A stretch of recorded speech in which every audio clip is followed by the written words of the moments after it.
G'day, Hawks fans. Welcome to our round 20 preview for the St. Kilda versus Hawks game. I am Mitch. This is Chris. How are you, Chris? Yeah, good mate. Busy week, but three on the trot. Looking forward to trying to make it four. It's been a while since we've put four together. I reckon. Yeah, absolutely. G'day, fans. Jump in the chat tonight, guys, and get involved with us. We'll try and get to as many as we can. Share the video around. The more views, the better. So jump on board with us. We like to bring Hawks fans together for passionate and intelligent conversations. Chris, I might start this week, mate. We were lucky enough to get an opportunity to spend some time on a Zoom call with Denver Granger Barras on Tuesday night, and that was part of our player sponsorship group. So, how do you find it, mate? I know you'd probably spoken to Denver maybe like a couple of times before, or it was my first time sort of getting to know him. I thought it was a really cool opportunity. Yeah, no, it was fantastic. He's just a character, and I don't know. I reckon you could ask him a yes or no answer, and he would talk for 5 minutes. He's fantastic, and he gave us some good insights behind the scenes about him and the club and the players. So some stuff we cannot disclose, but yes, if you want to be involved, that's what it's all about, being a part of the player sponsor syndicate, and you can get the opportunity to do that as well. So. Yeah, absolutely, guys. It was really, really cool. As you said, Chris, he loves a chat. He's happy to sort of take the mickey out of himself as well, and clearly was quite relaxed. It was good to see him in that sort of setting. He was just very relaxed. It was just a chat between about a dozen of us. So it was really good to get that opportunity, and I thought it was good. So anyone that wants to sort of likes the sound of that, jump on. Have a look at our website. You can get involved for as little as $50. So you've got some good opportunities there. And then we've also got some other things coming up. So we had an MCG tour, I think, booked in, was it, Chris, with our player sponsor group. Unfortunately, that's been moved. Yep. Or postponed to Thursday, the 18th of August. Is that correct, Chris? That's right. They haven't given us too much more details about it, but due to high COVID numbers in the community, they've decided to postpone that event. I'm guessing that to avoid players getting it and missing out on games purely for that fact, I'd imagine. So, which makes sense. So, we'll, as soon as we get some more information about that, we'll get it out to the player sponsor syndicate members. Yep, absolutely, guys. Keep an eye out for that. And like I said, if you want to jump on board, then just go to our socials or on our website. We've also got a President's Lunch with Box Hill in a couple of weeks. That is on Saturday, the 13th of August, when we're playing Geelong. So that starts from 12 p.m. If you're interested in that, guys, get in touch with us. It's $85 per head on what should be a good day. So if that sounds something that you're interested in, shoot us a message and we will endeavour to get back to you as soon as we can. Yep, Box Hill are absolutely flying at the moment, pushing for top four if they can have a good run. So, we went to a President's Lunch last year, and great value for money, 3-course meal and drinks included, and you get to watch a game. So, value for money if you ask me. So, interested, let us know. Absolutely. All right, we'll get into the game now. Just quickly, it will be mainly on the AFL side this week, Chris, because Box Hill are not playing this week. They are next up the following week. So playing, I believe, against Frankston Dolphins on Saturday, the 6th of August. So we'll maybe touch on some Box Hill players that are sort of pushing for selection. But in terms of the Box Hill game, there's obviously nothing to discuss this week. So we'll go through some players, but we'll primarily focus on the AFL this week. So comment below, guys. As I said, we'll try and get to as much as we can. Think maybe if you disagree with some of the ins and outs, which we'll go through now. So the ins for the Hawks, Jacob Kosicki in. CJ is back from his knee soreness. Saw him last week. And Sammy Butler is in after having, I think, missed three weeks with the shin problem that he had. So he has come straight back in. First of all, Chris, and to the fans just in the background, do we agree with all three ins? I think there's been a couple of other players that might have been a bit stiff to miss out. Yes, Hal's been in good form for a month. I guess Phillips also racking up touches at Box Hill. And Long, probably his best game as well at Box Hill yet with 24 touches. So, there's quite a few knocking on the door. So I find it interesting. But who knows if there's anything else behind it, or if it's just purely based on best team selected. We don't know. We can only speculate. But either way, look, I've actually think it's probably the strongest team we've fielded all year, in my opinion. And most of my reasoning for that is when I look at an interchange, when you got Nash, Ward, CJ, and Butler on your bench, all of those players could easily be starting 18 players. So, I'm really happy with our lineup. It's a bit, disappointing to have Big Reba out of the side because he's been serving up on a platter lately. But McAvoy's back in, and McAvoy's been awesome since he's come back from injury. So, and that might be the reason we're not seeing Lynch, because Lynch had a cracking game at Box Hill, and the reason that Kosi's playing. Yes, yeah, exactly right. And just on Ben McAvoy, as you said, he's had a cracking return to the side, and his last 8 games, 7 wins, 1 draw. So we're hoping that start continues this week against the Saints, who we had. They're our worst loss for the year. Now, just before we get in that, we'll touch on the other outs. So you mentioned Reeves, Chris. He's had some foot soreness. I wouldn't think that he will miss any more than a week, hopefully, but he's just pulled up a little bit sore from the last few weeks. Jarman Impey managed, it said. Don't know what's going on there, but yeah, wasn't omitted, whereas Denver was omitted. Yeah, I found that interesting. And again, what the cause is, we don't know, but that's fair enough. It is what it is. We just have to trust the club and what they're doing. So, yeah. Exactly. I think CJ's the one that's I think everyone's pretty happy he's slots straight back into the side. But then, the other two, as we mentioned, Kosi and Sam Butler, you got some other people sort of putting their hands up, but I'm sure that they're not far away. Lynch looked really good last week at Box Hill. I'm sure, as did Long, and the other player I was going to mention has escaped me. But, I'm sure they'll get a gig soon. I do agree with you, Chris. I think it's one of our best sides that we've put out on the park for the year. There's not too many there that I would think. Only other thing we can really consider is the venue. Playing at Marvel might have been a reason for the selections. Like we said, Denver hasn't done too much wrong. He's not a high possession getter, but he plays his role every week. But he's been omitted, probably to fit CJ back in. And of course you want CJ burning it up off the back line, delivering the ball down forward. So, yeah, excited. What do you reckon? We need a bit of redemption after our last loss to St. Kilda. That was very poor viewing as a spectator.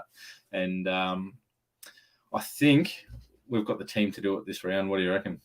Yeah, I do. I do think we do have the side. The Saints were flying early on in the year, and they absolutely tapped up. So they at 22 goals, 10, 142, and we kicked 10, 13, 73. So it's a 69-point margin, our worst for the entire year. We've been competitive in many of our losses this year, but that certainly was not one of them. So we will be looking to, right the ship, and that's not necessarily going to mean that we might be able to turn that around into a win. Obviously, we hope that we can come out with a win, but I think the one thing that I would like to see is just a little bit more growth, and Sam Mitchell's talked on this as growth as individuals and growth as a team. So how can we bounce back knowing that we've lost our last 4 against the Saints? And the one earlier in the year was our worst loss to them. They are averaging a 39-point margin against us in their favour in their last 4 games, and we haven't won. We haven't beat them since, I think it was 2008, round 22, 2018, when we won our last 6 games in a row of that season. So we had a bit of a bogey side for us, and we'll be looking to turn that around this week.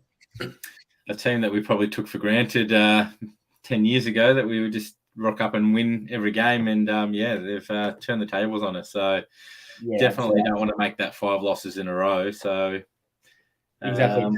What do we think is the key to beat them? Yeah, we won in our last game. We did. I believe that was off the top of my head against Adelaide. I think, was it? I believe could be. Yeah, it sounds about right. I don't think we've been anyone else there. So, all right, fans, jump in the comments. I'm going to ask this to Chris now as well. 69-point margin last time we played. Obviously, that was back in round 4. So a lot has happened. The Hawks have won 3 in a row on our last 3. So How do we beat him? Do we last time Jack Steele kicked 1-1, 33 disposals? Do we possibly look at Finn going to him? I think Daz, I saw a comment from him maybe say that he's going to run with Sinclair. There we go. But Smithy put out an article today, and if we haven't seen that, fans, head to our socials. A really good article on Finn McGuinness. Does he possibly go with Sinclair, or maybe go to Steele, as Smithy suggested in his article? I would probably think maybe Steele, considering he's been pretty dangerous. What do you think? Yeah, we had a little chat earlier in the week about it when it got mentioned. I thought Steele might have been the one to go to. I think as good as Sinclair is, and he racks up a lot of touches and uses the ball well, he's not putting the ball into the forward line as much as Steele probably is. So for me, it's probably Steele, but I think either one lockdown is going to be a huge win for the Hawks if he gets given that role and he pulls it off again. Yeah, absolutely. Well, I mean, he's hasn't failed yet on the 4 assignments that we've given him, and as I said, Smithy goes into that at length in his article. So if you haven't seen that, fans, go check that out. It's a nice read.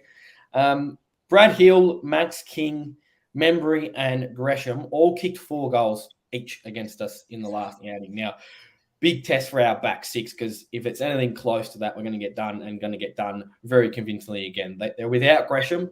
Gresham's been ruled out for the season, which I did see just before we came on. But we've still got the threats of Brad Hill, who obviously we know quite well is an ex-Hawk, but he actually ranks he goes the best against us.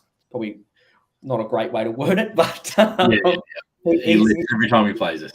He's ranked 1 for disposals against Hawthorn. So his best disposal output is against us. And he did kick 4 last time, as did King and Membry, as I mentioned. So really, really big test for the back six. And that's probably going to be led by, Sicily, and then he's probably going to get the job on Max King unless they give it to Blank. What do we think? Does Blank go to Kingy, or does maybe Sis stay back?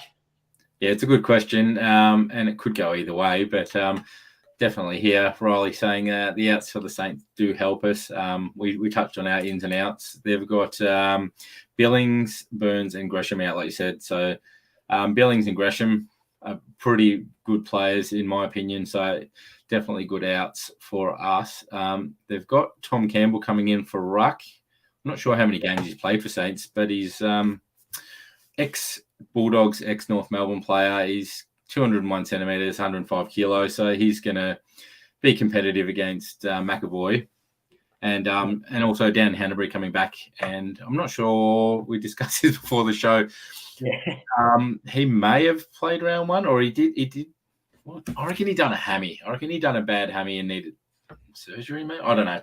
But yeah, no, it's good to see him back because he's a quality player. It'd be nice to see him finish his career and maybe play a couple of finals. But hopefully he doesn't punish us this round. Yeah, exactly.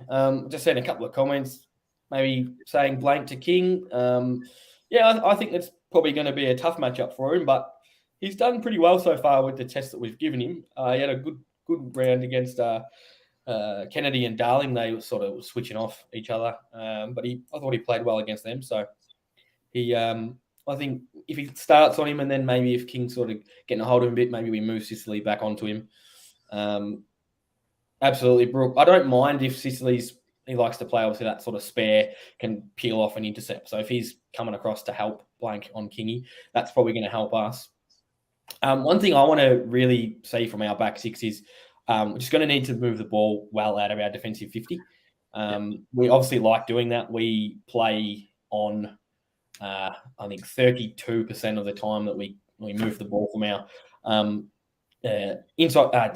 defensive 50 forward. We play on from 32.3% of our marks and taken in the middle of the ground. That's ranked 1 in the comp. So we do like to play on and spread the ball through the middle. That's going to be a real key to beating the Saints, because they do like to intercept, and they are one of the best teams in the comp from scoring from turnovers in their front half. So if we're not moving the ball well out of our defensive 50, they're going to get on top of us as they did in round 4. We really need to be all over our defensive structures, because we can't have 4 players again kicking 4 goals each, because as I said, that's not a winning formula unless it's for us. And like you touched on that point, and that's exactly where we broke down against them earlier in the season. So, yes, we need to rectify that. And I reckon that's exactly how we played against Adelaide when we beat them. Quick ball movement, quick into the forward line, and, got the result because of it. So, just quick and precise. Yeah, it just needs to.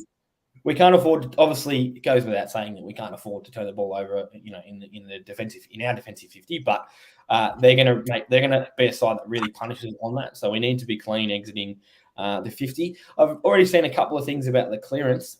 They have the last 4 weeks. Their score 24% of their scoring has been from center clearances or from center bounce clearances. So that's going to be an interesting one as well. We're going to need to, I don't want to say win the clearance battle, but we need to at least be efficient in stopping them from scoring from that source. They have been good out the middle in the last few weeks, and that's obviously highlighted by them being ranked 1 for the scores from center bounce clearance in the last 4 weeks. So it's interesting. Last time in our 69-point defeat, we actually won the clearance battle by 4. So, it's not everything, but I think it's going to be a key to at least staying competitive, and then what's hopefully going to be a winning formula. Yep. No, I agree with you, mate. And as the boys are saying, at Marvel, it's deadly. So we need to again win it, but use it well and nullify them when they do actually get the clearance and slow them down from being dangerous with the ball. Yeah, exactly. They have been a bit sloppy as well. I've seen a little bit of Saints footy this year. They do rely pretty heavily on Max King. So as long as we can get them, their efficiency inside 50 has not been great at times this year. So if we can get on top of them defensively and move the ball really well out of our defensive 50, it's going to go a long way to winning the game. There you go, mate. Brooks just said we've used the corridor over the last couple of weeks. What do you think we do at Marvel? Do we keep using the middle, or do we try and push the wings? Yeah, I think we'll probably still use the middle. Interestingly, I do actually have a stat. We use the boundary on 46% of the time when coming out of our defensive 50. That's the lowest in the comp.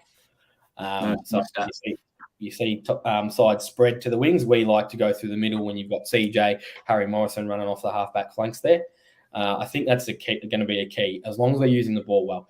If they're going to lock us in through the middle and they're not really allowing us to use the corridor, then I think we probably need to spread wide and don't go for some riskier kicks, because as I said, if we turn the ball over in their forward half, or maybe just as we're sort of coming into our forward half, they are going to make us pay. They will get at the back and they will score.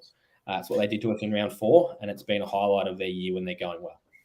Thanks, Michael. Yeah, we would love to get another Rising Star nomination, and let's hope he can do it by keeping Kingy goalless. Yeah, he's only been goalless once this year, Kingy. So, I think he's averaging 2 goals, 5 or something like that, 2.5 goals or something a game. So, it'll be good if he can. He'll go a long way. Let's say that, if he can keep Kingy goalless. I'd be very impressed if he could do that.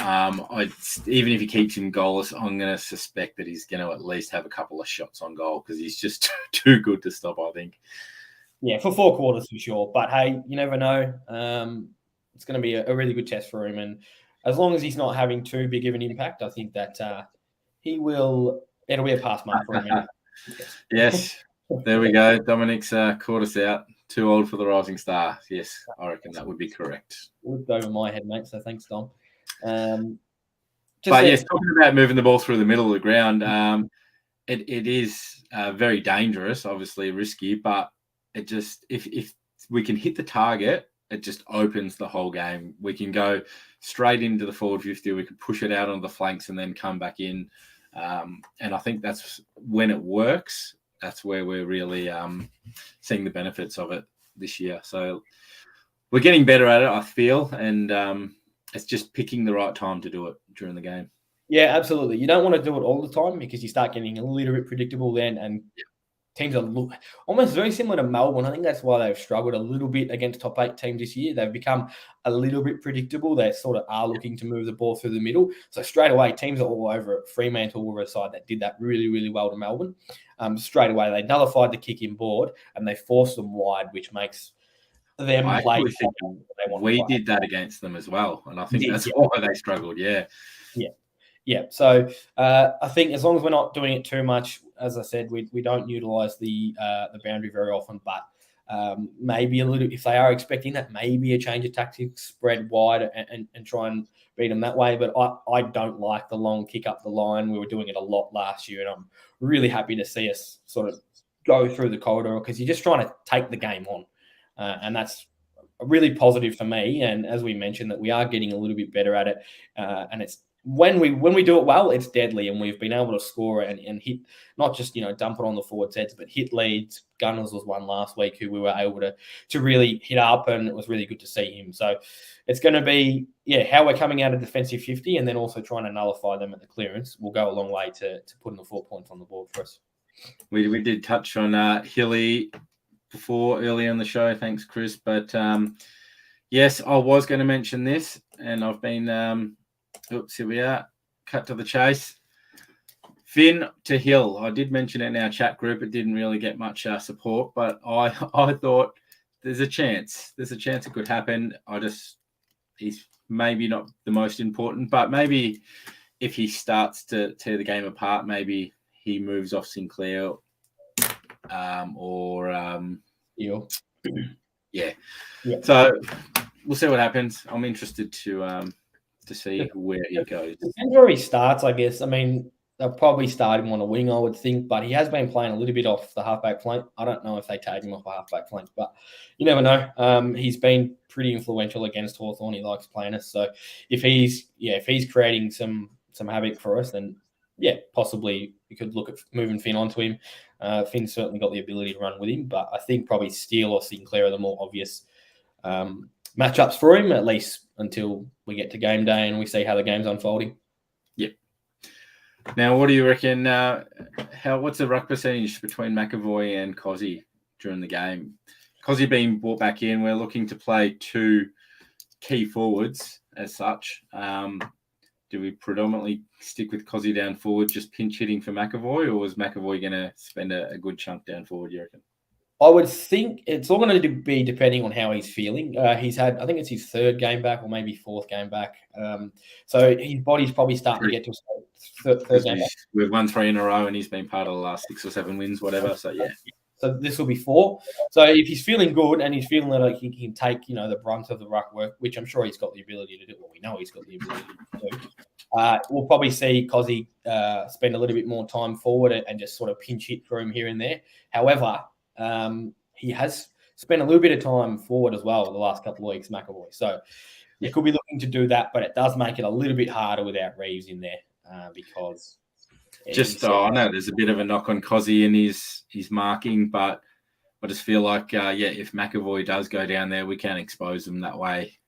It's a bit of a strength, isn't it, to utilise his marking ability and his accuracy behind goals. So exactly right. You got Nashi in there as well. They might chuck him in the ruck.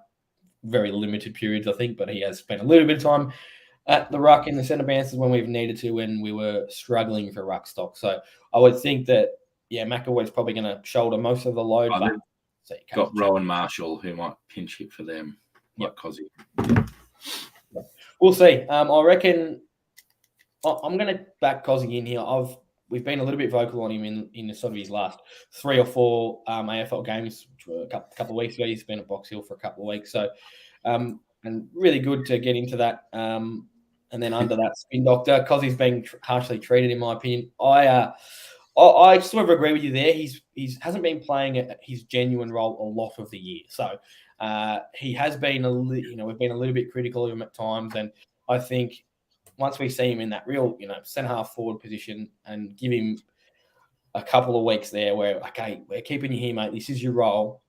Deliver for us. And if he can do that, which he's definitely shown glimpses of it, I thought he was good in the first half of the year and probably taken off a little bit, but let's see how he goes. Especially when Lewis was out. Correct. He really stepped up. Yeah, I thought he was good. Yeah, let's see how he goes. I think they'll be putting a little bit of focus into probably Jack Gunston and Mitch Lewis because they've been pretty dangerous the last few weeks. They've even got Bruce as well, who they got to worry about. So that could help Kosi, and he could sort of maybe be a bit more of a target if they're putting a little bit more time and effort into the likes of Gunners and Lewis. So we'll see how it goes. I like him in the side. I think he's at the moment, he's still a clear standout at the moment in terms of AFL level. But if he's not going to produce in the next, sort of remaining 4 weeks, then we might have to start looking at, bringing some other guys and giving them a chance. But for the minute, I'm happy with him in. I hope he puts in a good performance. Yeah, no, I agree. Like you said, I think he's definitely played out of position for most of this year. So I feel a bit bad that he's being judged on that. But yeah, hopefully he can finish here strongly and have a good off season and come back, and the 2 big forwards can both fire all year long. Absolutely. Might get into some predictions now, guys. Fans, what do we think? Are we leading? I'll start with you, Chris. Are we leading with our head or our heart, mate? I think it's a game that we can definitely win. There's going to be need to be a big turnaround on our game against them in round 4. But hey, we're 2 different sides at this stage of the year. They are pushing for finals. They have to have pretty much everything go right for them to make finals, I believe. So they can't drop games. They're going to be playing. We would expect them to be playing as close to as like a finals-like footy for them as we're going to experience this year. And we've got that opportunity by in our last 3 as well. We're playing all sides that are sort of on that fringe of the 8. So it's a really good opportunity for us that we've got sides that are going to need to win every game coming into the 8 to try and push for finals. So it almost gives us an exposure to what finals is like before we're even really in that conversation of finals footy. No, I was just about to mention that. You beat me to it. Yeah, Saints definitely playing for finals right now, and it's virtually elimination final for them. I know Bulldogs have a tough run and Richmond have a tough run, so it's really tight for that last spot. And if they lose to us, that's almost over for them. So, but at the same time, I'm pretty sure Sammy Mitchell will be using that as ammo and saying, "Look, boys, let's have an influence on this finals and have the pleasure of knocking a team out." Yeah, absolutely. He did comment on that in his press conference today, or maybe yesterday. He did say that he'd been in that situation a few times as a player where, okay, maybe we can't make finals, but we can certainly ruin. I don't want to make finals. I don't think I'd ever say that, but we're just going to, we're not a finals team yet. So we'll see. Sammy did touch on it. He said that, you can ruin it for other teams, which it's, even though, we're not pushing for finals this year, we're still going to be able to have an impact. And that's obviously favoured by the draw when we've got St Kilda and Gold Coast, Richmond and the Doggies, who are all pretty much having to win every game nearly to get into the 8. And we've got the Doggies in the last round, and it could well play out that the Doggies are going to need to beat us to put a stamp on their finals credentials, and also, but even just to make the 8. So we've got a unique experience where, as I said, these teams are going to be playing a finals type of football, because from here on out, they are pretty much playing an elimination final every week, and we're going to be playing those opponents. So it's really good for us that we're going to get sort of that finals-like experience before we're in contention to play for finals, which we're hoping is going to be next year, but probably more likely the year after. All right, mate. We'll jump into some of these. Spin Doctors going with the heart. Hawks by 15. Fred's just calling a nail biter. Hawks just. I'm guessing that's under a goal, mate. I like it. Any wins, win. Turn up with some ferocity like we did last week. 12-point win to the Hawks. Yeah, close margin.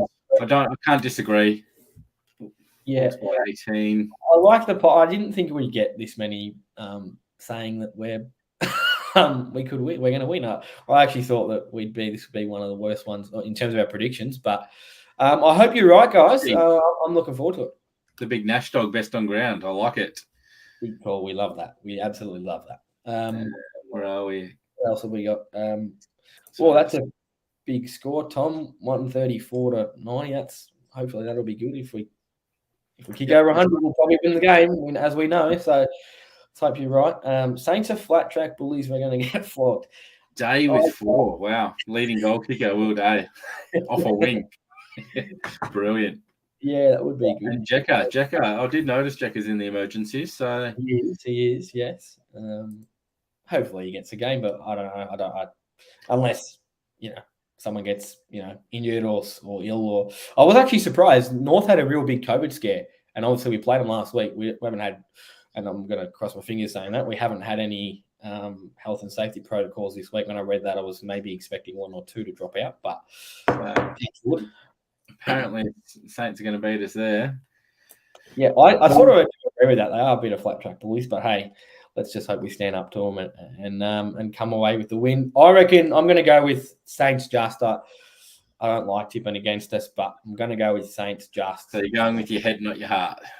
Yeah, I will this week. I've been pretty loud over the last 3 weeks, and I have got them right. So I actually hope I'm wrong this week, but I'm going to go Saints just. I think they're probably, just a bit better side at the moment. But hey, if we know when they don't rock up, their bad is as bad as anyone's. I mean, you look at what the doggies did to them a couple of weeks ago.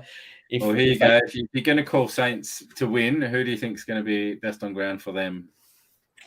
I'm going to say Kingy. I mean, Kingy's had a good season, but he hasn't had the best few weeks. I think maybe he might bounce back this week, and I could be wrong there, but I think Kingy probably. Along with Brad Hill. I reckon Saints by about 2 goals, but the Hawks will be right with them till the end. I hope I'm wrong. I'm just been floating back and forth, but I just like the look of our forward line, and if we can get it in there, I think we're going to win, mate. Hawks by 9. Right, yeah, I do. Hawks by 9 points. I reckon we're going to get off to a flyer, and they're going to peg us back, but we're going to win by 9. Okay, good. I hope you're right. I'm more than happy. Roger, that's a great call, mate. Wouldn't have got COVID if North. They practiced social distancing. You're right, they did. Yes, no. Look, we'll see what happens. What is it? It's Marvel Stadium, so I mean, we'll see. Marvel. Record doesn't really stack up too well there, but we'll see. I hope I'm wrong this week. We'll more than happily put my hand up and say that we're wrong. Thanks, Kerry, for touching on that. It is the Blue Ribbon Cup this week, as we always do play for that. Do you know much about the Blue Ribbon? It's about the police officers, isn't it? I think. Yeah, Silk and I feel bad because I can't remember the other police officer's name. Yes, the 2 policemen that were out killed in duty. So, yes, playing that cup for them for serving us, and yes, it is a good cup to win, and I know the boys play hard to win it every year. Exactly. Right, guys, I think that concludes our preview for the Saints. Let's hope we get a win, and it'll be 4 in a row. It will be our longest win streak if we can get it done since 2018 when we won the last 6 of the 2018 season. So let's hopefully we can get a win, 4 in a row, close the year off well, and start affecting the finals even though we're not playing. So thanks for joining us tonight, guys. Thank you, Chris. We will see you guys next week. And if you wanted to get to any of those events that we mentioned earlier on in the show, hit us up on social media. Cheers, guys. Go Hawks. Catch you next week.